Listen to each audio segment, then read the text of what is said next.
Mate, I've managed to fly internationally without any ID or anything. That year, though, was the year that we were staying here. And then I was here for 3 days.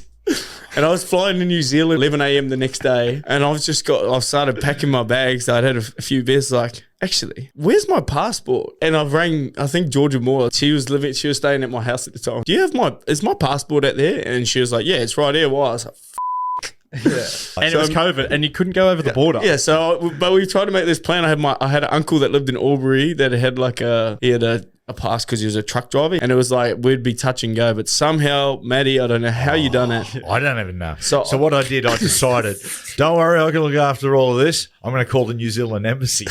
Yeah, no, you rang someone first. You rang someone. You rang the boss of Sky or something. I something. said, mate, very official. Mate, have you got the number of the New Zealand embassy? He said, oh, yeah, this guy's number. Give him a call. I remember ringing. I was on the phone for ages. Can we give context to your state of mind at the time as well? We'd been on the drink all afternoon until Brandon found out the passport. Sammy Burgess was here. And Billy Walters. Yeah, Billy Walters. We won't go into that story. Let's not go into that. No, because that got weird. Dad was very well hydrated, and he gets very confident. When I told Maddie, just like look came over his eyes, like I've got to sort this, and he just locked in. He's on the blower. He's like, mate, I got this. I got to the point. I was going. The last thing I remember, I've been on the phone to this lady, and she said, I'm sorry, sir, I haven't been able to understand you for the last 15 minutes.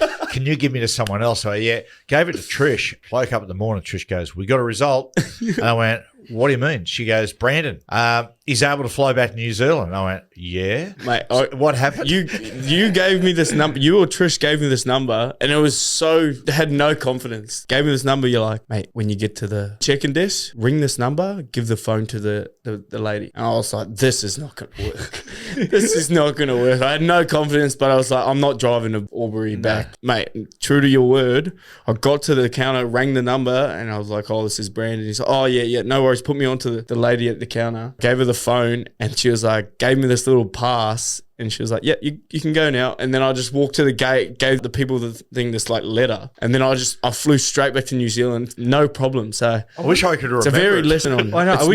I tell you what, I wish you remembered that number because I feel like it would come in handy again sometime. Mate, I've managed to fly internationally without any ID or anything.